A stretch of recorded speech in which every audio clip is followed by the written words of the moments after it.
သူလိုလူစားတရားမရှိမြတ်စွာဘုရားကလောကမှာရှိတဲ့တရားမျိုးမျိုးကိုခွဲခြားပြီးတော့ဟောကြားတဲ့ဒေသနာတော်တွေတော်တော်များများရှိတယ်ပေါ့အဲ့ဒီထဲက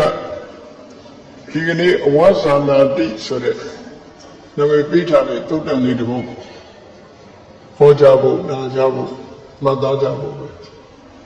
မြတ်စွာဘုရားရဲ့အဆုံးအမတော်တွေဟာအလုံးများပြားတယ်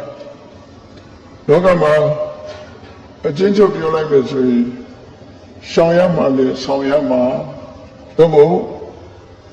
မလို့ရမှာနဲ့လို့ရမှာဒီနှစ်ခုပဲရှိအဲ့ဒီနှစ်ခုကိုကွဲကွဲပြားပြားသိမှလူတွေဟာချမ်းသာဒုက္ခဆိုတာလည်းရမယ်ဆင်းရဲဒုက္ခလွတ်မြောက်မှုဆိုတာလည်းရနိုင်တယ်ပေါ့လောကမှာဆင်းရဲဒုက္ခတွေ့နေရတာဘာကြောင့်တွေ့နေရချမ်းသာရတဲ့ပုဂ္ဂိုလ်တွေကြတော့ဘာကြောင့်ချမ်းသာဒုက္ခရနေကြတယ်လဲလို့ဆိုရင်မလို့တဲ့နာနဲ့လုံးတဲ့နာကိုခွဲခြားသိတဲ့အသိဉာဏ်ပဲအဲ့ဒီအသိဉာဏ်ရှိပြီဆိုရင်ချမ်းသာဒုက္ခရပြီအဲ့ဒီအသိဉာဏ်မရှိဘူးဆိုရင်ချမ်းသာဒုက္ခမရဘူးချမ်းသာဒုက္ခမရရင်ဆင်းရဲဒုက္ခတွေနဲ့ကြုံနိုင်တယ်ပေါ့ဒါကြောင့်တရားဝဲတွေကျင်းပပြီးတော့တရားနာတယ်ဆိုတာအချင်းချုပ်ဘာဖြစ်လို့တရားနာကြသလဲလို့ဘုရားဘာသာတွေအနေနဲ့မေးမယ်ဆိုလို့ရှိရင်တော့မလို့တဲ့နာနဲ့လို့တဲ့နာကိုခွဲခြားသိဖို့ဒီလိုဆိုလိုတာပေါ့နော်မြတ်စွာဘုရားဟောတဲ့ဒေသနာတော်တွေကိုအချင်းချုပ်ပြီးတော့ကြည့်လိုက်မယ်ဆိုရင်လည်းဒီတစ်ခုပဲဟောတာဒါတွေကမလို့တဲ့မူဒါတွေကလို့တဲ့နောက်ကလူတွေဒုက္ခရောက်နေတာမလို့တဲ့နာကိုလုံးပြီးလို့လုံးတဲ့နာကိုမလို့ခဲနေလို့ဒုက္ခရောက်တာကိုဒါကြောင့်မလို့ဒုက္ခဒုက္ခနဲ့ဆူတောင်းနေရတာမဟုတ်ဘူးချမ်းသာခြင်းလည်းဆူတောင်းနေရတာမဟုတ်ဘူးမလို့တဲ့နာလည်းလို့တဲ့နာကိုအရင်သိအောင်လုပ်ရမယ်အရင်သိအောင်လုပ်ပြီးတော့မလို့တဲ့နာကိုရှောင်ရမယ်လို့တဲ့နာကိုလုပ်ရမယ်ဒါအချင်းချုပ်ပဲနော်ကိုယ့်ကိုယ်တော့ပေတံလေးတစ်ခုတိုက်တာဆိုတော့ပေတံလေးတစ်ခုကိုယ်မှာရှိတာလူတိုင်းမှာတိုက်တာလေးတစ်ခုရှိတာအဲ့တော့လုံးတဲ့နာနဲ့မလုံးတဲ့နာကိုခွဲခြားသိဖို့ဆိုတာကြတော့ပညာရှိပါသေးတယ်။ဒါကြောင့်ပညာရှိအောင်ဘယ်လိုလုပ်ရလဲဆိုတရားနာရတယ်တရားဓမ္မစာပေတွေဖတ်ရှုရတယ်တတိနားလည်းတဲ့ပုဂ္ဂိုလ်တွေချင်းကပ်ပြီးတော့မေးမြန်းရတယ်ဒီလိုမှပညာဆိုတာရှိလာမှာပေါ့အဲ့တော့ပညာမရှိရင်ဘာဖြစ်တယ်လဲလို့မေးမယ်ဆိုလို့ရှိရင်လုံးတဲ့နာနဲ့မလုံးတဲ့နာမသိဘူးတဲ့ပညာမရှိရင်မသိဘူးလောကမှာပညာဆိုတဲ့နေရာမှာလည်းအမျိုးမျိုးစီးပွားရှာစားတဲ့ပညာရှိတယ်တခြားပညာရည်ရှိတယ်အဲ့ဒါတွေကပညာလို့ခေါ်ရတော့လေတစ်ခါလုံးတဲ့နာနဲ့မလုံးတဲ့နာကိုသိတဲ့ပညာမျိုးမဟုတ်သေးဘူးပေါ့လုံးတဲ့နာမလုံးတဲ့နာသိတဲ့ပညာမျိုးဆိုတာတော့ကိုချင်းတရားနဲ့သက်ဆိုင်အဲ့ဒါလို့ခေါ်တဲ့ကျင့်ဝတ်နည်းတွေနဲ့ပတ်သက်တယ်ပေါ့ကိုချင်းတရားတွေနဲ့ပတ်သက်လာလို့ကြာရင်လုံးတင်တာလည်းမလုံးတင်တာသိဖို့သိအရေးကြီးတယ်ပေါ့။ဘာဖြစ်လို့လဲဆိုလို့ရှိရင်တက္ကနာတွေဒုက္ခရောက်တာမဟုတ်ဘူး။ထောင်ရနည်းနည်းအကြာကြီးဒုက္ခရောက်နိုင်တယ်ပေါ့။မောဟလို့ဆိုတဲ့တွေးဝေတယ်ဆိုတာကဘာကိုတွေးဝေတာတော့မေးလုံးတင်တာလည်းမလုံးတင်တာကိုမသိဘူး။မသိတဲ့အခါကျတော့ဘယ်လိုဖြစ်လာတော့မလုံးတဲ့နာကိုလုံးတဲ့တယ်လို့ထင်လာတယ်လုံးတဲ့နာကြတော့မလုံးတဲ့ဘူးလို့ထင်တယ်ထင်ရုံနဲ့အဆုံးသတ်လားဆိုမတတ်သေးဘူးဟောမလုံးတဲ့နာကိုသွားလုံးတယ်လုံးတဲ့နာကြတော့မလုံးဘဲနေတယ်ဆိုဟောအဲ့ဒီကြတော့မှကိုကျိုးနေတာမကောင်းတဲ့အကျိုးတွေဖြစ်လာဒီလိုဆိုလို့တော့ဥပမာပဲလူတိုင်းမှာလူဘဝရောက်လာတဲ့အခါမှာကျေးဇူးအရှိဆုံးပုဂ္ဂိုလ်ကဘယ်သူလဲလို့ဆိုရင်မိဘနှစ်ပါးပဲအဲ့တော့မိဘနှစ်ပါးနဲ့ပတ်သက်လာလို့ရှိရင်မလုပ်တဲ့နာကဘာလို့ဆိုရင်မိဘကိုပြန်ပြောတာတို့မိဘကိုရန်တွေ့တာတို့မိဘကိုကျေးဇူးကမ်းတာတို့မိဘစကားနောင်ဆောင်တာတို့ဒါတွေကမလုပ်တဲ့မယုံသေးမလေးစားလို့မိဘကိုယ့်ရဲ့ပညာနည်းခြင်းနဲ့နည်းလိမ့်မယ်ဒါတော့မိဘတိုင်းမိဘဖြစ်တာနဲ့ကိုယ့်ရဲ့ပညာတတ်လိမ့်မယ်လို့ဒီလိုတော့ပြောလို့မရဘူးနော်အဲ့တော့ကိုယ့်ရဲ့ပညာမတတ်ဘူးဆိုပြီးတော့မိဘကိုဆုံးကားလို့မရသူကမိဘကိုဘာဖြစ်လို့လဲဆိုကိုပညာတတ်တာကမိဘကကိုယ်ကို လူဖြစ်အောင်မွေးတယ်လို့ကိုပညာတတ်တာ哦ဒါကြောင့်မို့လို့ဣမတလောကကဓာတ်တိတာတော်လို့မြတ်စွာဘုရားဟောတာဒီလောကကြီးလာခွင့်ပေးလိုက်တာဒီလောကကြီးနဲ့တွေ့ဆုံခွင့်ပေးတာကမိဘရဲ့ကျေးဇူးအခုကတချို့မိဘတွေဆိုလာခွင့်တော့မပေးဘူးနော်ကျိုးတင်ပြီးတော့တားဆီးတာတွေလည်းရှိတယ်လေကျိုးတင်ပြီးတော့တားဆီးတာလည်းရှိတယ်နောက်ဆုံးမှာအသက်ရှင်ခွင့်မပေးအောင်မပေးတာလည်းအများကြီးရှိပါတယ်ခုအဲ့တော့ကိုယ်ကိုလူဘဝရောက်လာတဲ့ပုဂ္ဂိုလ်တွေဟာမိဘကျေးဇူးကိုအများကြီးတင်ရမှာဘာလို့ဆိုအမေဖေကတို့လာခွင့်ပေးလိုက်လို့တို့လာရတာအလို့ဆိုရင်လက်ပိတ်ထားလိုက်ရင်ဘာမှတို့ရောက်မှာမဟုတ်ဘူးလာခွင့်မပေးတဲ့မိဘတွေလောကမှာအများကြီးရောက်နေပြီအဲ့တော့အကယ်၍မိဘကသာတို့လာခွင့်မပေးဘူးဆိုရင်ဘာလို့လဲဖရာတရားကိုလည်းသိခွင့်ရမှာမဟုတ်ဘူးပညာရက်တွေကိုလည်းနားလည်ခွင့်ရမှာမဟုတ်ဘူးလောကကြီးရဲ့အကြောင်းလည်းဘာမှသိလိုက်မှာမဟုတ်ဘူးလို့ဟောကြည့်နော်အဲ့တော့မိဘရဲ့ကျေးဇူးကတောက်ရှောက်မတွေးနဲ့ဒီတစ်ခုနဲ့လည်းကျေးဇူးကြီးလာပြီဒါတစ်ခုနဲ့လည်းကျေးဇူးကြီးလာပြီ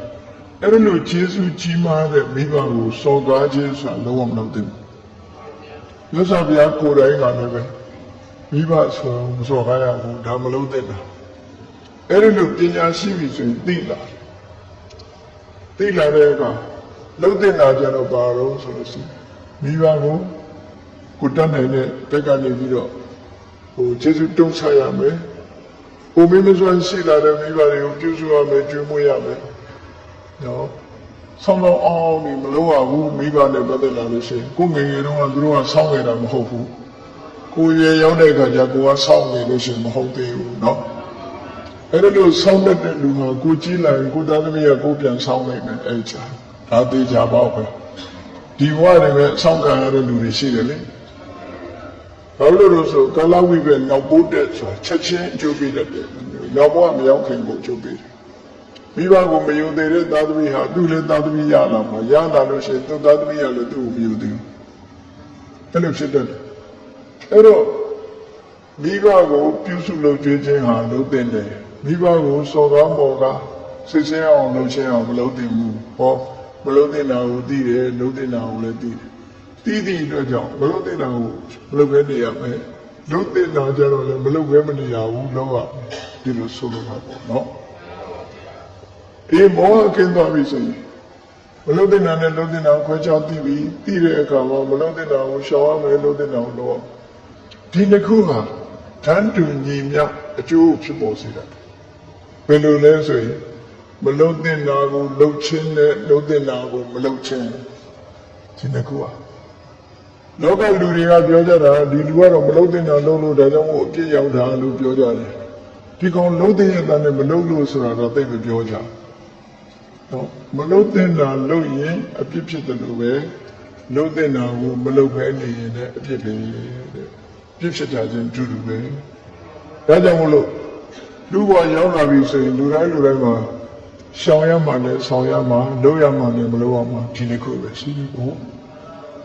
အဲ့ဒီနှစ်ခုကိုမမှန်ကန်ကန်သိပြီးတော့ဟာလို့မလို့တင်တာဆိုရှောင်းလို့တင်တာဆိုလို့ဒီနှစ်ခုလုံးလိုက်ရင်ဘဝမှာကျင့်သက်เสียအနေအထားမျိုးတွေအများကြီးဖြစ်လာမှာ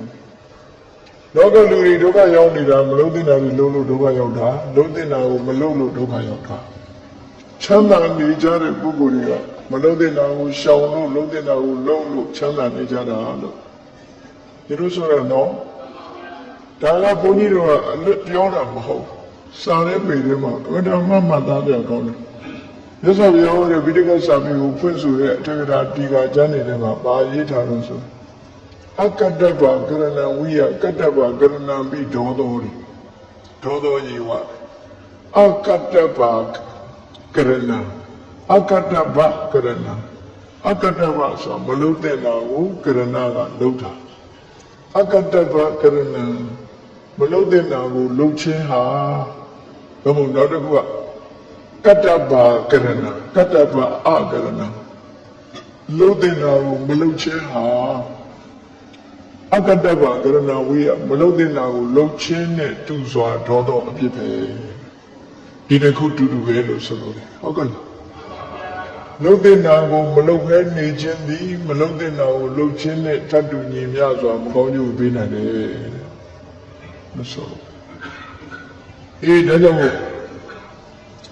လောကမှာလူရလို့ဖြစ်လာလို့ရှိရင်ကိုဟာဘယ်လိုလူစားလဲဆိုတာကိုယ့်ကိုဆန်းစစ်ဖို့ဒီဒေသနာတော်မှာမြတ်စွာဘုရားကလူ၅မျိုးခွဲခြားပြီးတော့ဟောတာပုဂ္ဂလဆိုတဲ့စကားလုံးနဲ့သုံးပြီးတော့မေတ္တာပို့တဲ့ကမှာပါရမလားသဗ္ဗေတတ္တာသဗ္ဗေပါဏာသဗ္ဗေဘုဒ္ဓသဗ္ဗေပုဂ္ဂလဆိုတာသရဝါကိုပြောတာသက်ရှိတဲ့ပုဂ္ဂိုလ်လို့ပြောတာအခုခေတ်ကတော့ပုဂ္ဂိုလ်ဆိုတာကြတော့အဓိပ္ပာယ်တစ်မျိုးယူတယ်ဒီပုဂ္ဂိုလ်ကြီးကဆိုတာကြနော်ဇာတုကြီးတဲ့လူကိုလည်းသူကပုဂ္ဂိုလ်ကြီးတယ်ပြောတာပုဂ္ဂိုလ်ဆိုတာတရဝါမတရားပုဂ္ဂိုလ်ကြီးပါပဲအကုန်နော်အဲ့တော့ပုဂ္ဂိုလ်ဆိုဒီမှာပုဂ္ဂလဆိုတဲ့စကားလုံးပုဂ္ဂိုလ်ဆိုလို့အကောင်းမထင်နဲ့နော်ပုဂ္ဂိုလ်ရဲ့ literal meaning လို့ခေါ်တဲ့စကားလုံးကဖော်ပြတဲ့အဓိပ္ပာယ်ကဘာလို့ဆိုပုံနိရိယံဂလတိဂစ္ဆတိဒီပုဂ္ဂလောလို့ဝိဇ္ဇဆိုတယ်အဓိပ္ပာယ်ဖွင့်ပြတယ်ငရေသွားမဲ့လူလို့ပြောတာနော်ပုဂ္ဂိုလ်ဆိုပြီးတော့အကောင်းထင်ပြီးတော့လက်ခံနေတယ်အုံမာလို့ပွင့်လာအယူလို့ခေါ်တယ်စားရဲမှာနော်အဲ့တော့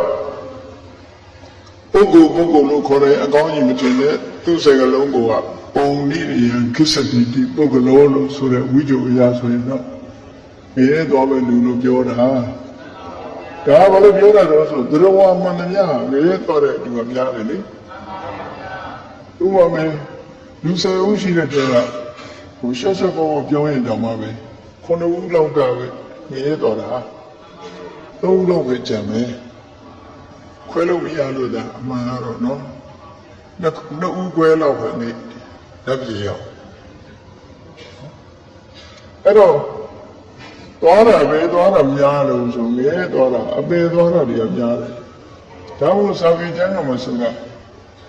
စတ္တရောအပါယပမတ္တသသနာမစတ္တရောအပါယတက္ကခေဟသတိကာမိလျောရောဘဝမှာနေတာမိလျောရောကုသိုလ်ရေးနဲ့စိတ်မဝင်စားဘူးသာဝတိပဲစိတ်ဝင်စားတယ်ကုသိုလ်ရေးရာစိတ်မဝင်စားပဲနဲ့အပြောအပန်းနဲ့သာလုံးထွေးနေတဲ့ပုဂ္ဂိုလ်ဖို့တဲ့အပယ်လေးအပါးဟာသူ့အိမ်နဲ့အလားတန်တူတယ်ကိုယ်အိမ်နဲ့အလားတန်တူတယ်ကိုယ်အိမ်ဆိုတာအချိန်တန်ပြန်ရတာပဲလေအခုတရားဝဲပြီးရင်ပြန်မှာတော့အေးအဲ့ဒါလိုပဲလူဘဝရောက်လာပြီးရင်ပြန်တော့ဆိုရင်အဲ့ဒါကိုယ်အိမ်ကအပယ်လေးပုံနဲ့ဒီလိုဆိုတာနော်ဘယ်တော့မှလုပ်တဲ့လူဖို့ကတော့ပြန်စရာအဲ့ဒီပဲရှိတယ်ဒီလိုပြောတာပေါ့နော်အများအားဖြင့်တော့အိမ်ပြန်ရမှာလေများတယ်ဒီလိုပြီးအဲ့လိုမဖြစ်ဖို့ရအတွက်အခုလိုတရားပွဲတွေလုပ်တယ်တရားပွဲလုပ်ပြီးတော့အသိဉာဏ်ရအောင်လုပ်တယ်ရလာပြီးဆိုရင်မလုပ်တဲ့နဲ့လုပ်တဲ့နောက်ခွဲခြားသိမယ်ပြီးတဲ့အခါမလုပ်တဲ့နောက်ကိုရှောင်မယ်လုပ်တဲ့နောက်ကိုလုပ်မယ်ဆိုလို့ရှိရင်တော့ခုနကအနေထားတစ်ခုကနေလွတ်ကင်းသွားတယ်နော်ပေါ့လွတ်ကင်းသွားအောင်ဘယ်သူပေါ်မှာမူတည်လို့ဆိုကိုယ့်ပေါ်မှာပဲကိုယ်မူတည်တယ်ကိုလွတ်အောင်လုပ်နော်ဒီတဲ့ကြောင့်မြတ်စွာဘုရားကလောကမှာရှိတဲ့လူတွေကို၅မျိုးခွဲပြီးတော့ပုဂ္ဂိုလ်၅မျိုးဆိုပြီးတော့ဟောထားတာရှိတယ်ဒီသုတ္တမှာပုဂ္ဂိုလ်၅မျိုးခွဲဟောတဲ့အခါမှာနံပါတ်1ပုဂ္ဂိုလ်ကလူတန်းပြီးရင်အလူကံပုဂ္ဂိုလ်ကိုအထင်သေးမြင်သေးဆက်ဆံတတ်တဲ့ပုဂ္ဂိုလ်တစ်မျိုးတဲ့လူတော်လူတွေဒါအလုံးသတိထားစရာကောင်းတယ်နော်လူတန်းပြီးနောက်ကိုလူလိုက်တဲ့ပုဂ္ဂိုလ်ပေါ်မှာအထင်သေးမြင်သေးဆက်ဆံတတ်တဲ့ပုဂ္ဂိုလ်အဲ့ဒါတော့ဥရှိအဲ့ဒီပုဂ္ဂိုလ်တွေဟာအထင်သေးတယ်ဆိုတဲ့အကောင်းအဖြစ်တော့လေသူတော့လူတွေအလူခံတဲ့ပုဂ္ဂိုလ်ကအထင်သေးတယ်ဘယ်လိုအထင်သေးတော့ဆိုငါလူထားတာငါလူတာတော့အလူခံတဲ့ပုဂ္ဂိုလ်ကအထင်သေးနေသည်အောက်တန်းလို့ထင်ပြီးတော့ဆက်ဆံငါလူတာစားနေရတာပါဆိုတဲ့ပုံစံမျိုးတဲ့ငါကြွေးထားတာဆိုတဲ့ပုံစံတော့ကလူတွေအားလို့ရှိတတ်တယ်လေအဲ့တော့ဘုန်းကြီးတွေကြီးပဲလေမအောင်မင်းနဲ့ငါကြွေးထားတာဆိုပြီးတော့လည်းလူတွေကိုထင်သေးမြင်သေးမလို့ကိုမိသားစုတွေပဲငင်ငါမွေးထားလို့ငါကြွေးထားတာဆိုအထင်သေးမြင်သေးမလို့ပါပြီးပါ နင့်ကိုငါကြွေးထားတာဟဲ့ငါပြောတာနားထောင်တော့မအောင်လိမ့်မယ်နော်လူဆိုတာသူ့ခွင့်ရည်နဲ့သူရှိသူပြောတာမှန်ရင်လက်ခံရတချို့ကြတော့တစ်ဖက်သက်ကြီးတွေလက်မခံနင့်လည်းငါအရင်သမင်းစားတာလို့ပြောသေးတယ်သမင်းအရင်စားတာနဲ့ဘာဆိုင်လို့ဗိုက်ပြေးတာမရှိဘူးနော်သမင်းစားတာနဲ့အရင်သမင်းစားတာနဲ့ဘာဆိုင်လဲဟိုပြောလိုက်ပြောတတ်ကြတယ်ပေါ့နော်လူတွေမှာအဲ့လိုမျိုးကျတော့ဓာတ်တော်အဝဆန္ဒပြီးပေးလူပြီးတဲ့နောက်ငါကြွေးထားတာငါ့ကိုဆရာမလုံးနဲ့ငါကြွေးထားတာငါခိုင်းတဲ့အတိုင်းလုပ်ငါပြောတဲ့အတိုင်းလုပ်ဆိုပြီးတော့အဲ့ဒီလိုအပေါ်စီးယူတဲ့လူမျိုးလည်းရှိတယ်အဲ့ဒီလူမျိုးကတရားမရှိတဲ့လူပဲလူချင်းတာအပေါ်စီးယူတာမဟုတ်ဘူးဘုန်းကြီးကျောင်းနေသွားပြီးတော့ကျောင်းဆောင်ပြီးတော့ကျောင်းတကာမှာကျောင်းတကာကျောင်းအမဆိုပြီးတော့ဘုန်းကြီးပေါ်လာပြီးတော့အုပ်ချုပ်တဲ့လူမျိုးကလည်းရှိတယ်အဲ့ဒါမျိုးလည်းရှိအတော့ကြောက်ဖို့ကောင်းတယ်အဲ့ဒါမျိုးနော်အေးတခါကြောင်းလို့ပြောရမယ်ဆိုဘုန်းကြီးကျောင်းကိုကျောင်းဆောင်ထားပြီးတော့သူတို့လာတဲ့အခါကျတော့အဲ့ဒီကျောင်းကိုသူကနေစတယ်ဘုန်းကြီးကတပည့်ကျောင်းနေဒီမှာဧည့်သည်တွေရှိတယ်ဆိုဧည့်သည်တွေမောင်းချပြီးတော့သူတို့စောက်တဲ့ကျောင်းသူတို့ပဲနေပဲဆိုပြီးတော့လုပ်တယ်အဲ့တော့ဘုန်းကြီးကလက်မခံတော့စိတ်ဆိုးပြီးအဲ့ဒီကျောင်းမသွားတော့ဘူးလို့ပြောတယ်အားဆိုင်လေးကိုလူထားပြီးသားဖြစ်ရမယ်ဗုဒ္ဓစာဂီဆိုတဲ့သဘောကဘာလို့ဆိုကိုလူတာကိုအတွက်မဟုတ်ဘူးလေအစတွေကစဉ်းစားပြီးကိုလူတဲ့ဟာကဗုဒ္ဓဆံကလွတ်ဆွန်ကျဲပြီးတော့လှူတာဖြစ်ကျောင်းတကာဆိုတဲ့နာမည်ကျောင်းအမဆိုတဲ့နာမည်ကလှူလို့ရတာဟုတ်ပြီလှူတာကိုပဲကိုယ့်အကူထားကိုလှူလိုက်တော့ကိုအလှူလေးပဲအာယုံပြုအေးငါလှူထားတာတောင်လုံးမြောင်းလုံးမလုံးနဲ့ငါလှူထားတဲ့ကြောင့်မထိနဲ့ငါလှူထားတာကိုမောင်းချမယ်ဆိုရင်သူကအုပ်ချုပ်မှုပါနေတာပေါ့ငါအိမ်လိုဖြစ်မနေဘူးလားဒါမျိုးတွေရှိတယ်လို့ပြောပြလှူပြီးဆိုလို့ရှိရင်အပြတ်လှူရတယ်ဒါပြီးဘယ်သူကိုလှူတာလဲသာသနာကိုလှူတာဆိုရင်သာသနာဆိုင်တယ်ငါမဆိုင်ဘူးတန်ခါလှူတယ်ဆိုရင်တန်ခါဆိုင်တယ်ငါမဆိုင်ဘူးရက်ွက်လှူတယ်ဆိုရင်ရက်ွက်ကပဲဆိုင်တယ်ငါလည်းမဆိုင်ကိုလှူထားတာကအပြတ်ပဲကုသိုလ်ရအောင်ပဲချီရဒီပေါ်မှာတော့အုပ်ချုပ်တာတွေဘာတွေတော့လုပ်ပြီးတော့နေပဲဆိုရင်အကုသိုလ်တွေလာလိုက်မယ်အဲဒီပုဂ္ဂိုလ်ကတရားမရှိဘူးလို့ပြောတာနော်လှူထားပြီးတော့အချင်းသေးပြင်းနေမလုပ်ရဘူးတဲ့ကိုလှူတာအပြတ်ကိုလှူတဲ့အလိုကအပြတ်ဖြစ်ရပြတ်သားသားလှူရဖြစ်မယ်ဘာမှနောက်ဆက်တွဲမလုပ်နဲ့လှူပြီးဆိုလို့ရှိရင်ပြတ်သားအဲဒီလိုဖြစ်ရဘယ်လိုနေရာကျတော့မပြတ်ရဘူးဆိုပြည့်ရင်တော့ပြင်းလေနေတဲ့ပုဂ္ဂိုလ်တွေတော့ပြီးမောင်းရှုံးတယ်ဒီလိုဆုံးလို့လားပြည့်ရင်တော့ပြည့်ငါလှုပ်ထားတာနဲ့ဒီလူတွေကောင်းကောင်းမလုပ်ဘူးလို့ငါလှုပ်ထားတဲ့အလုပ်ကိုဖြည့်ဆည်းကြတယ်ဆိုရင်အကုသိုလ်မယူနဲ့လေကိုလှုပ်တာကိုကုသိုလ်ရပြီးပြီဖြစ်တာကဖြစ်တဲ့လူရဲ့အပြစ်လေဖြစ်တဲ့လူရဲ့အပြစ်ကိုကိုကသွားပြီးတော့ဝဲသလိုဖြစ်နေတာငါဆောက်တာကမင်းလှုပ်ထားတဲ့အပြစ်တွေငါလည်းလည်းပေးပါဆိုတာသွားလှုပ်တာမျိုးဖြစ်တယ်လှုပ်တဲ့လူကအပြစ်ပဲလေကိုမှကုသိုလ်တတ်မှန်လို့ရအောင်လုပ်ပါအဲ့တော့မြတ်စွာဘုရားဓာတ်တော်ဝါသနာတိလှူပြီးအထင်သေးအမြင်သေးဆက်ဆံတတ်တဲ့ပုဂ္ဂိုလ်ဟာတရားမရှိတဲ့ပုဂ္ဂိုလ်ပဲတရားမရှိတဲ့ပုဂ္ဂိုလ်ပဲဒါကြောင့်မို့လှူပြီးတဲ့နောက်မှာအဲ့ဒီလူစိတ်ဓာတ်မျိုးမမွေးရဘူးဒီလိုမှတ်တာလှူလိုက်တာနဲ့တပြိုင်နက်ဘာပဲဖြစ်ဖြစ်အလှူကပုဂ္ဂိုလ်တွေအသုံးချတဲ့ပုဂ္ဂိုလ်တွေစိတ်တိုင်းကြသုံးမစေကိုလှူတာဘာမှမထိခိုက်ဘူးအဲ့ကြအဲ့လိုမဟုတ်ဘဲနဲ့ငါလှူထားတာကိုလာပြီးလုပ်နေကြတယ်တို့ဆိုလို့ရှိရင်တော့ကိုယ့်အတွက်မှာကောင်းကျိုးချမ်းသာရဖို့သိရှိဝမ်းသာနေရမှာရှိတော့ကဘုရားကြောင်းဆောက်တဲ့သူကကြီးတယောက်ရှိတယ်စိတ်ကောင်းလို့ရှိတယ်သူเจ้าကိုမတည့်တဲ့လူကနေပြီးတော့ဘုရားနဲ့တန်ဃာတွေမျိုးတဲ့ဆွမ်းခံကြွားနေတဲ့အချိန်မှာကျောင်းကိုမီးတင်ရှို့လိုက်မီးတင်ရှို့တော့ကျောင်းမီးလောင်နေဆိုတော့ကျောင်းတွေကကြီးပြေးသွားတယ်ပေါ့ကျောင်းပြေးသွားတဲ့အခါကျမမီးတော့ကျောင်းက7 ပုံ 9 ပုံလောက်ကမီးလောင်သွားအဲ့တော့ကျောင်းတွေကကြီးကဘာလုပ်လို့ဆိုလက်ပမောင်းခတ်တယ်တဲ့ တာလိုက်တာဆိုပြီးပြောတယ်ဘာဖြစ်လို့ဝမ်းသာလိုက်တာလို့ပြောတယ်ငါနောက်တစ်ချောင်းဆောက်ပြရအောင်ပါဆိုဟောအဲ့လိုသာစိတ်ထားတာကြည့်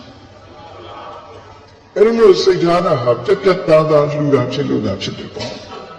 အဲ့လိုမဟုတ်ဘူးဆိုရင်ငါเจ้าကြီးသွားပါပြီဆိုပြီးတော့ငါเจ้าဆိုတဲ့အစွဲလန်းနဲ့ဆိုရင်တက်တောင်သွားလိုက်အောင်နော်အဝလိငါကုံတာတဲ့ငွေတွေနဲ့တော့မဟုတ်ငါเจ้าကြီးတော့ကုံပါပြီတော့ဆိုဒုက္ခတောင်ရောက်တော့အဲ့လိုမဖြစ်စေရဘူးတဲ့နော်အဲ့ဒီပုဂ္ဂိုလ်မျိုးဟာတရားမရှိဘူးလို့ပြောရတယ်တရားမရှိဘူးဆိုတာကုသိုလ်ရဖို့နည်းသွားပြီအဲ့ဒီချိန်ကျဗမာပြည်မှာကျောင်းဆောက်လုပ်ပြီးတော့ဘုန်းကြီးနဲ့ရဖြစ်နေတဲ့ကျောင်းကကျောင်းပါလေရှိတာပဲအဲ့ဒါကောင်းတာမဟုတ်ဘူးမကောင်းဘူးကိုလူတွေကပြပြသားသားတခါလဲလူတဲ့လေဓမ္မကုသိုလ်ရမယ်အဲ့လိုဆိုလိုတာကျောင်းနဲ့ဘာမှမပတ်သက်ဘုန်းကြီးတို့ငယ်ငယ်နေလာတဲ့ကျောင်းမှာဆိုရင်ကျောင်းမှာစိတ်ထားအမှန်တမ်းတော်တယ်စိတ်ထားအမှန်တမ်းတော်တယ်သူဘယ်လိုနှလုံးသွင်းလဲဆိုကျောင်းဆောက်ပြီးဘုန်းကြီးတွေလူပြီးပြီကျမတို့လည်းဘာမှမသက်ဆိုင်ဘူးဒီလိုပဲပြောနေရှိတယ်တရားလို့နော်တန်ဃာတွေကိုလူပြီးသားဖြစ်တော့တန်ဃာတွေဘာလို့ကျမတို့လည်းမဆိုင်တော့ဘူးဟောဒီလိုပဲပြောတာအဲ့ဒီလိုဖြစ်ရမှာနော်အဲ့လိုမျိုးကြတတ္တဝါအဝါဇာနာတိလို့မဖြစ်ဘူးတဲ့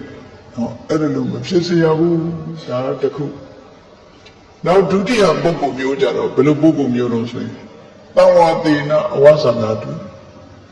တချို့လူတွေကအတူနေတာကြာတဲ့အခါကျတော့အယူသေးလဲသွားတယ်တဝါတိနာပေါင်းတဲ့ဆက်ဆံနဲ့နှစ်သုံးနှစ်အတူနေလာတဲ့အခါအယောဝင်ရင်အယုသိတန်လဲဆိုတာမျိုးတွေဖြစ်လာ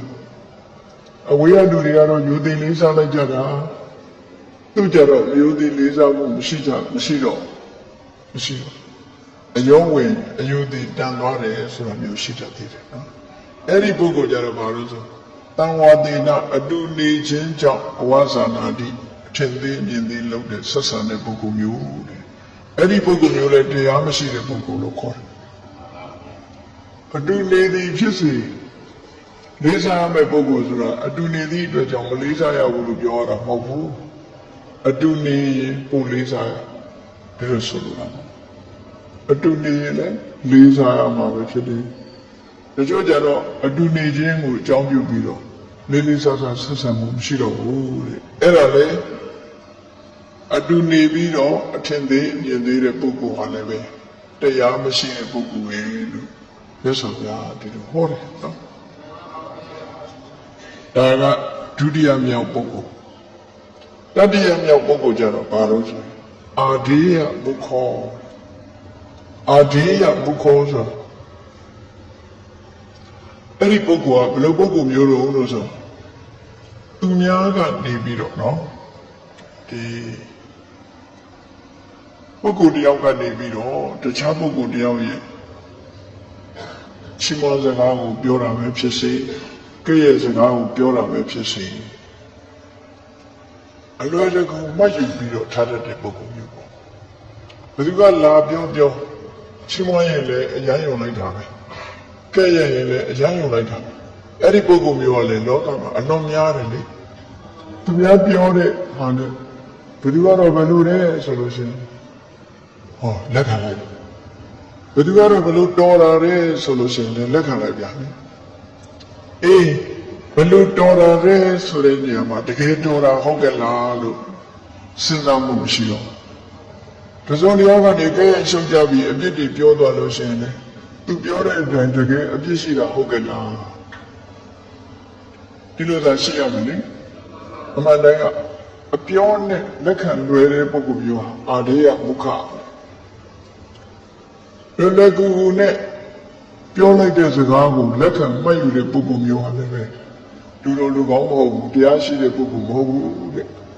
ဒါလည်းသိတဲ့အနေထားမကောင်းတာလေကိုယ်စီမံလာပြီးတော့ချီးမွမ်းပြောကြရင်လည်း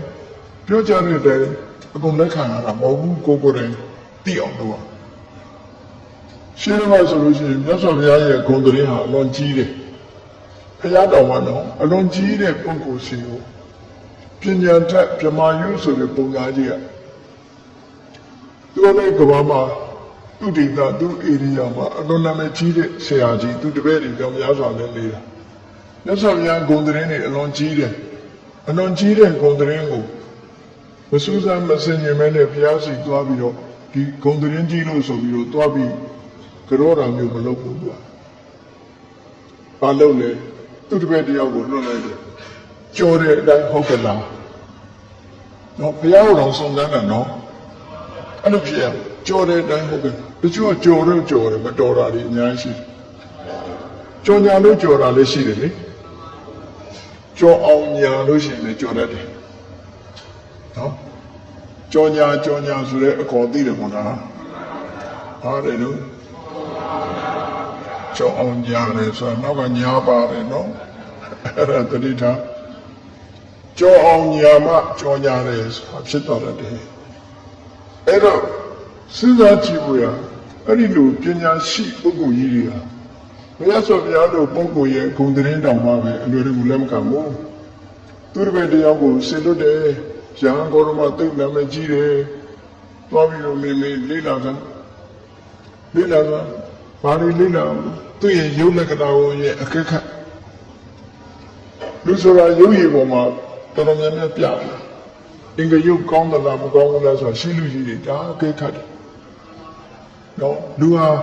ဒီလူရဲ့အတွင်းစိတ်ဟာမျက်နှာရိပ်ပေါ်မှာပေါ်နေတတ်တယ်ချစ်တတ်တဲ့လူမှာပေါ်တယ်ပေါ့မကြည့်တတ်ရင်တော့မပေါ်ကြည့်တတ်လို့ရှိရင်လူရဲ့မျက်နှာမှာအတွင်းစိတ်တွေပေါ်နေတတ်တယ်အဲ့ဒါကြောင့်လို့ဖျားတော်မလူလက်ကလည်းမဟုတ်ဘူးသူတစ်ပည့်သွားပြီးမင်းအင်္ဂယုတ်တွေကိုသွားကြည့်ပြီးတော့ကြော်တဲ့ပုဂ္ဂိုလ်ဟုတ်ကဲ့လားကြော်တိုင်းလို့ကြော်တာဟုတ်ကဲ့လားသွားကြည့်တော့သူတစ်ပည့်ကဥဒ္ဒရလူလင်ဆိုတာမြတ်စွာဘုရားကြောင်းသွားနေတာ9လကြာလေးလာဆန်းစစ်ပြီးတော့နေတာ9လကြာသေးတယ်အောင်လေးလာဆန်းစစ်ဘုရားရဲ့အရေးပမာကပ္ပိယလူပဲနောက်ကအမြဲလိုက်သုံးသားသွားလဲလိုက်တယ်တရားဟောသွားလဲလိုက်တယ်အကုန်လုံးအဲ့လိုလိုက်ပြီးတော့မြတ်စွာဘုရားရဲ့အပြောဆိုအနေထိုင်အကုန်လုံးလိုက်ပြီးတော့အကဲခတ်တယ်9လကြာတဲ့အခါမှာသူ့ဆရာကြီးစီပါတော့ပုတ်အရှင်ခံစားပေးတယ်ကျော်တဲ့တိုင်းဟုတ်ပါလေဆိုတော့အဲ့ဒီကျမှပြမယုပုံသားကြီးဆိုတာအသက်120ရှိတယ်အဲ့ဒီကျတော့မှဘုရားကိုတလေးတစားကျော်တဲ့တိုင်းဟုတ်ပါပြီလေဆိုပြီးတော့ဘုရားစီတာဘုရားစီသူဝဲလာလိုက်တာနဲ့ပိဋကတ်ကလှုပ်သွားတယ်ဆိုတာဘုရားနာနေတဲ့ပိဋကတ်တွေကတော့မှပြမယုပုံသားကြီးကဲဆိုကြတဲ့အခါနဲ့လူတွေဝေါနေဖြစ်သွားတယ်ဒါလှုပ်သွားတယ်လို့ခေါ်တယ်ပိဋကတ်တွေအားလုံးကနေပြီးတော့သူ့ကြည့်မြင်ရတယ်အဲ့ဒါလို့ပိဋကတ်တောင်လှုပ်သွားနိုင်လောက်ဆွဲရတဲ့ရှိသူလာတာနဲ့အားလုံးကနေအလေးပေးခြင်းရတယ်ယူတည်ကြတယ်အဲ့ဒီအချိန်မှာသူကဘာပြောတော့ဆိုကိုနေရာကိုနေကြပါဆိုပြီးတော့ပြောပြီးတော့မြတ်စွာဘုရားကိုတယုတတိဘုရားနာထီအောင်သွားပြီးတော့မြတ်စွာဘုရားရဲ့ခြေတော်ကိုနှစ်ဖူးနဲ့တိုက်ပြီးတော့ရှ िख ိုးပြီးတပည့်တော်ဟာပြမယုပုံသားပါဗျာပြမယုပါဆိုပြီးဘုရားဆောင်ဟောအဲ့ဒီပုဂ္ဂိုလ်ကြည့်ဘုရားတော်မှာလေးလာပြီးမှလက်ခံတာအဲ့ဒါလို့မလေးလာပဲနဲ့လက်ခံတာကိုအာရိယမုခောလို့ခေါ်တယ်ယုံလွယ်တဲ့ပုဂ္ဂိုလ်အပြစ်ပြောလို့ရှိရင်လည်းလက်ခံလိုက်တယ်ဂုံချီးမွမ်းစကားပြောရင်လည်းလက်ခံလိုက်တယ်အဲ့ဒီပုဂ္ဂိုလ်မျိုးကအမှန်သိနိုင်မှာမဟုတ်ဘူးတဲ့သူများပြောတာလေးနဲ့ယုံနေတဲ့ပုဂ္ဂိုလ်မျိုးဆိုလို့ရတယ်နော်အဲ့လိုမျိုးမဖြစ်စေရဘူးတဲ့လောကမှာကိုယ်တရင်ကြီးတယ်ဆိုရင်လည်းသေချာလေ့လာတရားတော်ကနေပြီးတော့ဟာဒီပုဂ္ဂိုလ်ကဘလို့ဆိုးတာဘလို့မကောင်းတာဘာတွေလုပ်နေတာဆိုဟုတ်တယ်လို့လက်မခံနိုင်နဲ့ဟုတ်မဟုတ်ကိုယ်တိုင်ဆုံးစားစဉ်းစားစူးစမ်းဆင်ခြင်ဟုတ်တယ်ဆိုမှလည်းတခါတည်းအကြတော့တချို့ကမလို့မုန်းထားလို့ပြောတာလို့ရှိသေးတယ်လေအဲ့တော့ကိုယ်ပါအမှုတို့အစ်ပါတော့နိုင်တယ်ဒီပုဂ္ဂိုလ်မကောင်းဘူးဆိုတော့သူ့မှာမကောင်းဘူးလို့ပြောရခြင်းအကြောင်းဘာရှိတယ်လဲကိုယ်စဉ်းစားအဲ့ဒါမျိုးတွေဟာလောကမှာပြဿနာဖြစ်တတ်တယ်တခြားလူပြောတဲ့စကားပေါ်မှာမူတည်ပြီးတော့ဘာတစ်ခုမှမဆုံးဖြတ်တိုက်ဘူးတဲ့အဲ့ဒါလို့ဆုံးဖြတ်တိုက်ပုဂ္ဂိုလ်ဟာသူများစကားနဲ့ယုံလွယ်တဲ့ပုဂ္ဂိုလ် အကောင်းပြောလဲယုံမယ်တယ်အဆိုးပြောလဲယုံမယ်တယ်အဲ့ဒီပုဂ္ဂိုလ်မျိုးကအလိညာခံတတ်တယ်လို့ဆိုလိုတာပေါ့နော်အဲ့ဒါသတိထားတယ်နော်အများကြီးသတိထားတယ်အဲ့ဒါဗမာပြည်ကလူတွေကတော့ဘာလေးဖြစ်ဖြစ်ယုံရတဲ့လူတော်တော်များတယ်ယုံလွယ်လို့ရှိရင်ဘာလေးလုံနေနေဟုတ်တယ်ထင်တာပဲအဲ့ဒါဟာအားနည်းမှုလို့ခေါ်တယ်ဘာအားနည်းတာလဲလို့ဆိုအသိပညာအားနည်းတယ်လို့အသိပညာအားနည်းလို့ရှိရင်ဖြစ်နိုင်မဖြစ်နိုင်ကိုမကြည့်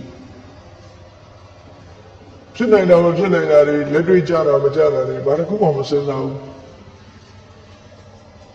ပြည်ကြီးထဲမှာငကားရှိတယ်ဆိုလည်းယုံပါပဲလေနော်လူတွေကယုံနေကြတာပြောပါတယ်မင်းတို့မင်းကြီးတောင်အသိပြီးသွားသေးတယ်ကြားဘူးလားဘာလေးမြို့နေပြီးတော့မင်းတို့မင်းကြီးတောင်တက်လိမ့်နေလို့ရှိရင်လေအဲ့ငကားကိစ္စအဲ့ငကားပါလာရင်သတိထားငကားပါလာရင်သတိထားမင်းတို့မင်းကြီးမောင်ရဲကံဆိုတာရှိတယ်အဲ့တော့လေမောင်ရဲကံဆိုတာမောင်ရဲဆိုတဲ့လူကတနေ့ဘင်းရင်ကိုတက်လိမ့်တာသူကငကားမင်းကြီးကတွတ်လိုက်လို့ဘောကဝတီငကားပြည်လာတယ်ငကားမင်းရဲ့တမန်ပါလို့ပြောဘယ်နေ့ဘယ်ရက်ဟာရှင်မင်းကြီးကိုငကားကလာဖူးပါလိမ့်မယ်ပေါ့အဲ့ဒီအချိန်ကျရင်အဲ့ဒီကံတွေကနေပြီးတော့ငကားမင်းကြီးကပေါ်လာပြီးရှင်မင်းကြီးကိုဖူးမြောက်ကြတော့ပါလိမ့်မယ်ဆိုတော့ဘုရင်ကြီးကလည်းဖူးမြောက်ခံနေတာပေါ့နော်အဲ့ဒီနေ့မှာအချိန်နဲ့အတိအကျပြောအားလုံးကလည်းငကားလာမယ်ဆိုဟုတ်ထင်ကြအဲ့တော့ဟုတ်ထင်တာခုမှမဟုတ်ရင်းနှီးတယ်ထင်လာလေကြနော်အဲ့ဒါတွေသတိထားဖို့သိလိုရတယ်ပေါ့နော်လက်တွေ့မကြတာတွေယုံလွယ်တာမကောင်းဘူးပေါ့အဲ့ဒီရောက်လာပြီဆိုတဲ့အခါကျတော့မောင်ရဲဆိုတဲ့လူလေးကဘာပြောတော့ဆိုလို့ရှိရင်မမဗျာငကားမင်းကြီးကတော့ရောက်လာတော့မှာပါဘုံရှိတဲ့ပုဂ္ဂိုလ်များသာသူ့ကိုများပါလိမ့်မယ်ဆိုတော့ဘုရင်ကြီးကငါမမြင်ဘူးလို့ပြောရင်သူဘုံမရှိမှရောက်တော့နောက်ဆုံးတော့မြင်လိုက်ရတာပေါ့အာဟုတ်တယ်ငါကြီးနော်အလင်းခံရတယ်လို့ခေါ်တာဘုရားလည်းမြင်ရတယ်ပြောတယ်ဘုံရှိတဲ့ပုဂ္ဂိုလ်မှမြင်ရမှာလေဗျာဆိုမမြင်ရဘူးဆိုသူဘုံမရှိရရောက်သွားလိမ့်မယ်လေကျန်တဲ့လူတွေကတော့ကိစ္စမရှိဘူးဘုံမရှိလို့သူတို့မမြင်တာတော့လိန်နာညာတာကိုတတိထားဖို့မတ္တမရေးချတယ်လောကကြီးတွေမှာနေတာဒီဒုစီကလူတွေကတော်တော်များများကတော့အလိန်ခံရင်လို့စောင့်နေတဲ့လူတွေများပါတယ်လိန်မဲ့လူပဲမျောနေတယ်လိန်မဲ့လူကလိန်သာလိန်တရားလူတွေကအစင်းနဲ့ပဲရှုံဖို့အစင်းနဲ့ဆိုအဲ့ဒါလို့ဖြစ်ဒါကြောင့်မလို့ဘယ်ကိစ္စပဲဖြစ်ဖြစ်အကောင်းပြောတာပဲဖြစ်ဖြစ်အဆိုးပြောတာပဲဖြစ်ဖြစ်ကိုယ်တိုင်သိအောင်လုပ်အလွယ်တကူနဲ့ယုံကြည်မှုဟာမကောင်းဘူးမန္တလေးမြို့ကြီးဒီဘောမင်းပါတော်မူသွားတာဆိုတာကိုလည်းပဲကြားဖို့ရတယ်မဟုတ်လားရာဇဝင်စကားတွေမှာအဆိုးလေးတော့ရှိတယ်ဥကောင်းလိန်ထုတ်ဒီဘောပြုတ်တယ်ဥကောင်းလိန်ထုတ်ဒီဘောပြုတ်ဆိုတာကိုမင်းကြီးဥကောင်းကနေပြီးတော့လိန်ပြီးတော့ကလားလိုက်အပ်လိုက်တယ်လို့ဒီလိုပြောတာတကယ်ကတော့မဟုတ်ဘူးဥကောင်းလိန်တာမဟုတ်ဘူးအင်္ဂလိပ်ကလိန်တာအင်္ဂလိပ်လိန်တာကိုဥကောင်းကလည်းယုံမယ်အလိန်ခါရတယ်လို့သာမှတ်ပြီဒါပြင်ဥကောင်းလိန်ထုတ်ဆိုတဲ့စကားလုံးကဘာပြောတာလဲဆိုတော့ဥဆိုတာတိကနာပဲကောင်းကနှစ်ကနာလိန်ဆိုတာကဘုရုဆိုလေးကနာထုတ်ဆိုတာခုနှစ်ကနာကောင်းလိုက်တဲ့အခါကျတော့ဘာလဲတော့1240ခွန်ဒီဘောမင်းပါသွားတဲ့ခုနှစ်လေရမသက်ကြိ1240ခုနှစ်ကအဲ့ဒါဥကောင်းလိန်ထုတ်ပြီးပေါ်ပြုတ်ပဲတော့အဲ့ဒါလို့ဆိုလိုတာကနေပြီးတော့ဟိုဥကောင်းလိန်နဲ့ထင်းတယ်အမှန်ကဥကောင်းလိန်တာမဟုတ်ဘူးဥကောင်းကိုအင်္ဂလိပ်ကလိန်သွားတာဘယ်လိုကြောင့်လိန်တာတော့ဆိုဘောလမြိုင်ဘက်မှာရှိတဲ့ဒီရမင်းသားလာပဲမင်းသားလာမသိဘူးမင်းတို့မင်းကြီးရဲ့သားတွေရှိတယ်နော်အဲ့ဒီမင်းသားနဲ့ရုပ်တူတဲ့လူတယောက်ကိုသင်္ဘောပေါ်မှာမင်းသားဝတ်နဲ့တင်လာပြီးတော့ဒီဘောမင်းအစာအဲ့ဒီမင်းသားကိုနမ်းအပ်မယ်ဆိုပြီးတော့ လိမ့်တာပြီးတော့နံပါတ်အခုအဲ့ဒီအဖြစ်ပြက်ကလေးတွေဘောဓိတရှိအောင်ဖတ်ကြည့်ပေါ့မန်းလေးရှားဆွဲဖို့မန်းလေးနေမန်းလေးရာဆိုရင်သိရတယ်လို့လိန်ထုတ်သွားအောင်မလို့ဆိုကြအဲ့တော့အဲ့ဒီလိုဟာတွေရှိတယ်ဒါကြောင့်မို့အာတိယမုခောဆိုတော့ယုံလွယ်တဲ့လူလို့ဆိုလို့တယ်နော်ယုံလွယ်တဲ့လေလို့ရဘာဖြစ်ခေါင်းထဲမှာဆွဲအောင်မှတ်လိုက်တယ်ဘုရားပြောတယ်အေသူပြောတာဟုတ်တယ်ကောင်းတာပြောတယ်အေသူပြောတဲ့ဟုတ်တယ်ဆိုပြီးတော့လိန်နာညာတာကိုအလွယ်တကူမှတ်ယူတတ်တဲ့ပုဂ္ဂိုလ်မျိုးဟာအာရိယမုခောတဲ့အဲ့ဒီပုဂ္ဂိုလ်မျိုးဟာလည်းအမှန်တရားခင်းတဲ့ပုဂ္ဂိုလ်တရားမရှိတဲ့ပုဂ္ဂိုလ်ဒီပုဂ္ဂိုလ်မျိုးလည်းမဖြစ်သင့်ဘူးလို့ဒီလိုဆိုတာပေါ့နော်မဖြစ်သင့်ဘူးအဲ့ဒီပုဂ္ဂိုလ်မျိုးနောက်တစ်ခုကတော့ဘာလို့ဆိုလို့ရှိရင်နံပါတ်၄မြတ်စွာဘုရားကပုဂ္ဂိုလ်9ယောက်ခွဲဟောနံပါတ်4ကျတော့လောလမတည်ငြိမ်တဲ့ပုဂ္ဂိုလ်တည်ငြိမ်မှုမရှိဘူးတည်တက်လက်မရှိတဲ့ပုဂ္ဂိုလ်မျိုးစာပေကျမ်းမှာရှိတော့ကဆရာတော်ကြီးတွေကဘယ်လိုဘာသာပြန်ခဲ့တော့လောလဆိုလျက်ပေါ်လောလီတဲ့အဲ့ဒီအသုံးကိုသုံးရတယ်လျက်ပေါ်တယ်လောလီတဲ့လျက်ပေါ်တယ်လောလီတယ်ဆိုတဲ့အိဗေကမတည်ငြိမ်ဘူးဘယ်ရာမှအတိတ်တခြားလုံးတွေမရှိဘူးတည်ငြိမ်မှုမရှိတဲ့လူတယောက်တည်တတ်မှုမရှိတဲ့ပုဂ္ဂိုလ်တယောက်အဲ့ဒီပုဂ္ဂိုလ်မျိုးဟာတရားမရှိတဲ့ပုဂ္ဂိုလ်မျိုးပဲလူညံ့မယ်သူလိုလူစားဟာကောင်းတဲ့လူစားမဟုတ်ဘူးလို့ဒီလိုဆိုနော်အဲ့တော့မြတ်စွာဘုရားကလောလီရင်ဆိုတဲ့ဒီလောလဆိုတဲ့ပုဂ္ဂိုလ်မျိုးဟာ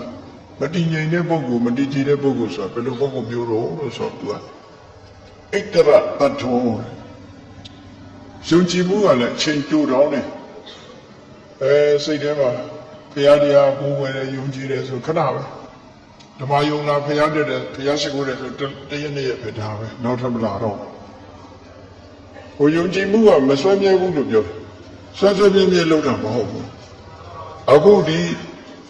ကိုယ်တော်ကြည်ညိုလိုက်တော့ကြောင့်ဟိုကိုယ်တော်ကြည်ညိုလိုက်တော့ကြောင့်ဟိုကိုယ်တော်ကြည်ညိုလိုက်ဘုန်းကြီးကြည်ညိုလာလည်းဒီတိုင်းပဲဘယ်မှတည်တည်ငြိမ်ငြိမ်မရှိဘူးလို့ဆိုလို့တယ်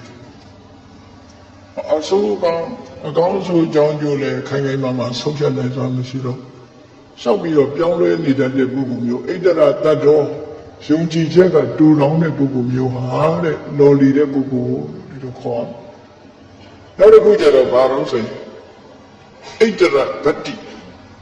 ဣတ္တရဗတ္တိစာကိုယ်ွယ်မှုနဲ့ပတ်သက်ပြီးတော့လည်းမတည်ငြိမ်ဘူးမတည်ငြိမ်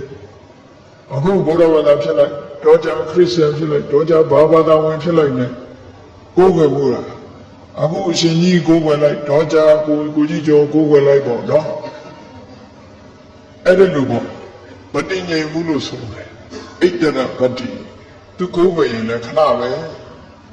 ဘယ်တော့မှတည်တည်ငြိမ်ငြိမ်မရှိဘူးအဲ့ဒါကိုလောလလျက်ပေါ်လောလီတယ်လို့ခေါ်တယ်ဘာသာတရားတွေ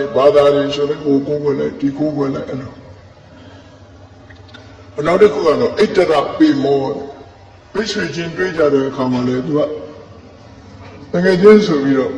တကယ်ချင်းအနေနဲ့ချစ်ခင်မှုကလည်းခဏပဲသူကတွေ့တော့နေနော်အဲ့လိုလူမျိုးခေါ်တာဒီပါတယ်အားလုံးကိုယ်ရင်မေ့တွေ့သေးအောင်လားဆိုတဲ့ပုံမျိုးနဲ့တူနော်ကိုယ်မေ့တွေ့သေးအောင်လားဆိုတဲ့ပုံအဲ့ဒီလိုပုံမျိုးဒီမိတ်ဆွေချင်းဆိုလို့ရှိရင်ခဏဒီလူနဲ့တွဲတယ်နောက်ကြတော့မတွဲတော့ဘူးလမ်းတွေ့တာတောင်နှုတ်ဆက်ချင်တာနှုတ်ဆက်တော့တာမသိကြအောင်ဆောင်သွားဣတ္တရာပေမောလို့တကယ်ချင်းပေါင်းတဲ့ဆိုဘယ်တော့မှဆိုခင်ခင်မင်းဒီလိုဟာမျိုးမရှိဘူးသူခင်ခင်မင်းရှိတဲ့လက်ချင်းချောင်းပေါက်အောင်လာတယ်ပြီးပြီဆိုလို့ရှိရင်အဲ့ဒီလမ်းဟာဒီခါလေးသူမလာသေးတဲ့အတွက်ကြောင့်ပေါင်းမြတ်တွေထားနေဒီတရားမလာပဲဒီတာချောင်းပေါက်အောင်လာတဲ့လမ်းပဲလို့သူလာကြမှာလောက်တော့အဲ့ဒီလိုပုဂ္ဂိုလ်မျိုးဟာဘာကြောင့်ကြောင့်မှမဟုတ်ဘူးလေဣတ္တရပေမောအမှန်တမ်းတူတောင်းတဲ့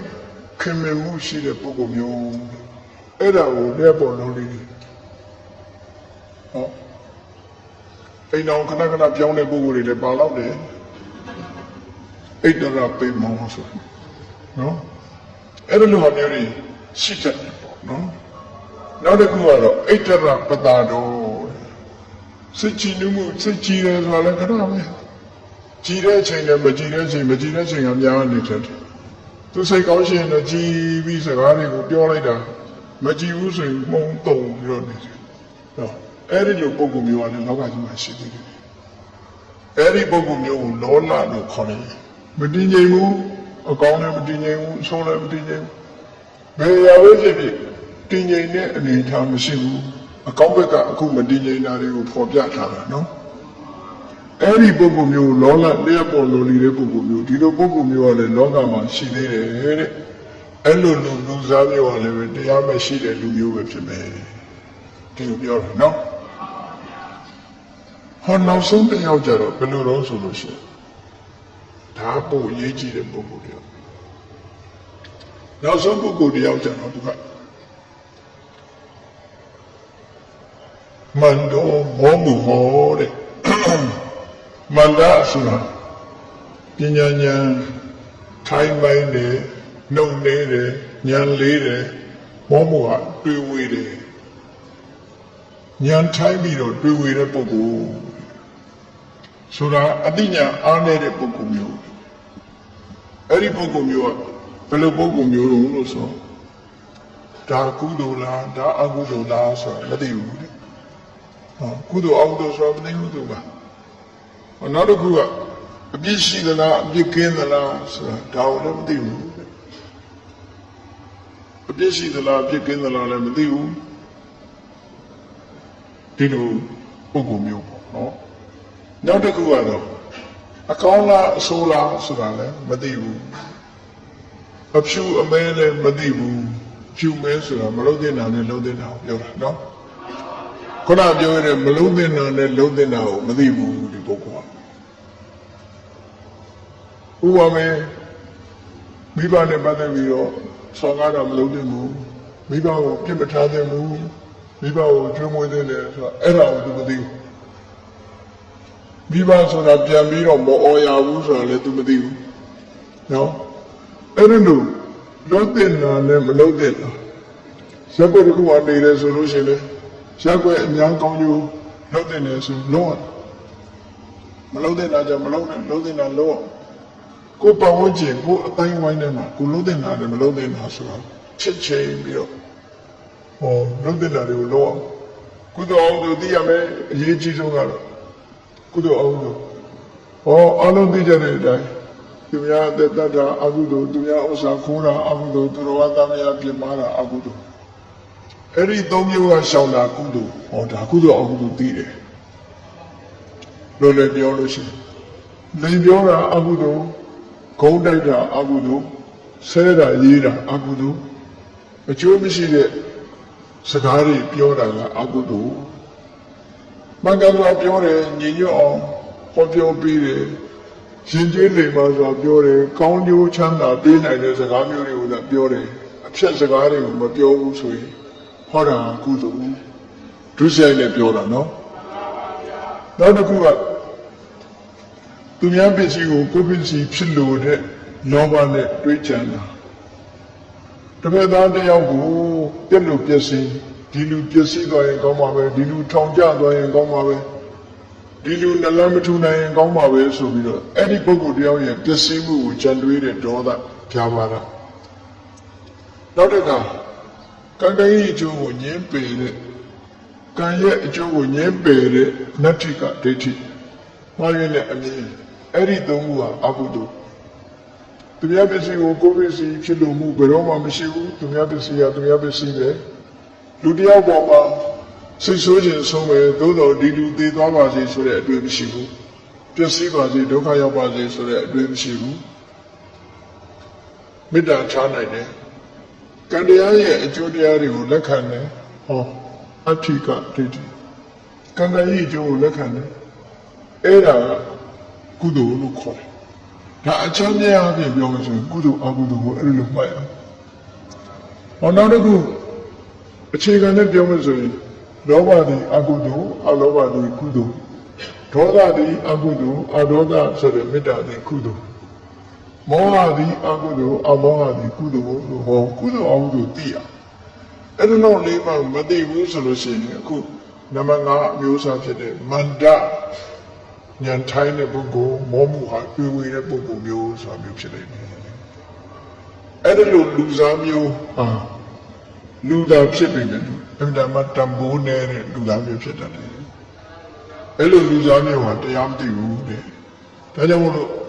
အဲ့လိုမန္တတို့မောမှုဟာတို့မဖြစ်ဖို့ရအတွက်ရက်ွက်တွေမှာတရားဝဲကျင်းပရတယ်တရားနာရတယ်တရားနာပြီးတော့စဉ်းကျင်စဉ်းစားရတယ်တရားစာအုပ်တွေဖတ်ရတယ်ဆရာတော်သမတော်တွေစီချင်းကပ်ပြီးတော့မသိတာတွေမေးမြန်းတယ်လေ့လာတယ်တရားဆွေးနွေးတယ်ဆိုတာတွေလုပ်ရတယ်။ဟောမန္တလေးမြို့မှာရှိတဲ့အဘိဓမ္မာသင်တန်းတွေဓမ္မသင်တန်းတွေတက်တယ်ဟောဒီလိုအဖြစ်ကလွတ်အောင်လုပ်ရတာနော်အခုလိုဓမ္မယုံကြီးပါဆိုရင်အဘိဓမ္မာသင်တန်းတွေဖွင့်ထားတယ်ဟောရက်ွက်လူတွေစိတ်ဝင်စားတဲ့လူတွေတက်ဒီလိုဆိုရင်ဘလောက်တန်ဖို့ရှိနိုင်မန္တမောမှုဟာဆိုရင်အချိန်လေးစိုးကလွတ်မြောက်အောင်လုပ်ကြဒီပုဂ္ဂိုလ်ကတော့အဆိုးဆုံးပဲမန္တမဖြစ်စေနဲ့မောမှုမဖြစ်စေနဲ့လို့ပြောအဲ့တော့အားလုံးပေါင်းလိုက်လို့ရှိရင်ပုဂ္ဂိုလ်5မျိုးဒီသုတ်တန်မြတ်စွာဘုရားဟောတာအဲ့ဒါကိုဘုန်းကြီးတို့သူလိုလူစားတရားမရှိဆိုဒီလိုပုဂ္ဂိုလ်မျိုးမဖြစ်အောင်ကိုယ့်ကိုရှောင်ရှားရမယ်နံပါတ်1ကလှူပြီးအထင်သေးမြင်သေးလုပ်တဲ့ပုဂ္ဂိုလ်ပေါင်းတဲ့ဆက်ဆံပြီးအထင်သေးမြင်သေးလုပ်တဲ့ပုဂ္ဂိုလ်ယုံလွယ်တဲ့ပုဂ္ဂိုလ်မတည်ငြိမ်တဲ့ပုဂ္ဂိုလ်နဲ့ပညာဉာဏ်နှုတ်နေပြီးတော့တွေ့ဝေတဲ့ပုဂ္ဂိုလ်အဲဒီလိုလူစားမျိုးတွေကကိုလုံးအောင်တော့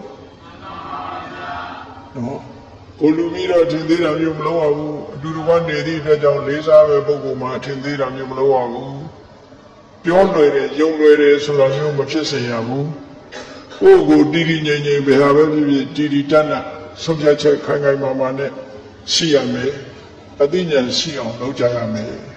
ဒါကြောင့်မို့အခုပြောတဲ့သူလိုလူစားတရားမရှိသူလိုလူစားဘုရားမကြိုင်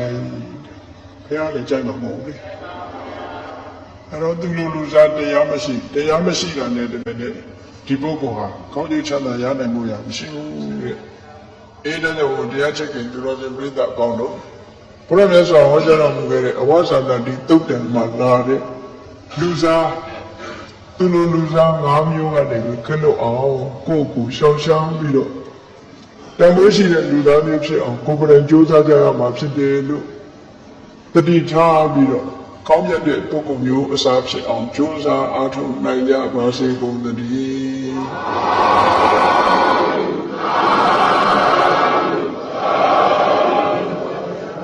မေတ္တာပွားရအောင်တတဝါများစွာေယံကွာချမ်းသာကြပါစေတတဝါများစွာေယံကွာချမ်းသာကြပါစေမေတ္တာရေချမ်းသုံးပါးဖြင့်ဝိညာဉ်ကြပါစေမေတ္တာရေချမ်းသုံးပါးဖြင့်ဝိညာဉ်ကြပါစေသက်ရှိချမ်းသာချမ်းသာဘုရားဆန္ဒပြပါစေသက်ရှိချမ်းသာစိတ်ချမ်းသာဘုရားဆန္ဒပြပါစေဘုံလန္တဒုက္ခပင်ကစားမေတ္တာပုံနေတုတင်္ဂမမနောတရတိတဝေတံဘဝယံတုဒုက္ခနကမေတ္တာပုံနေတုတင်္ဂမစုပေါင်းဖို့အမေတ္တာတော်ကိုရောင်မြူပါဝေးငွေလာမင်းနဲ့ရောင်နေရှေယုံပေါင်းဆိုရခြင်းကြောင့်တဝေတံပြုမဲ့ဥသောလောသူများစွာတတ္တဝါတို့၏မနောတရတိမြင်မြန်ဖြူစင်အကြည်လင်းသည့်ရေစင်ကြည်တင်းစင်နှလုံးတွေဟူသောခြင်းအိုင်ကြီးအတွင်း၌ဒုက္ခပင်သာစေတဝရဣမြจิตာသာယာပွင့်လန်းချမ်းသာဒုက္ခဒီဟုသောဘုရားကြာပန်တို့သည်ဟောလန္တဝန္တာရွှေမျိုးမုံလူလျက်ကြည်လူပွဲကြုံကုကွေးညာအောင်သည်ဖြစ်ပေ သူကနကလေးအောင်လေးတဲ့ရောရှေသင်္ကြပိတိတိဟုသောယလန်တို့သည်ဘဝယံဒုကောင်းသောမသွေကြိုင်နိုင်၍နေကြပါစေကုန်တည်း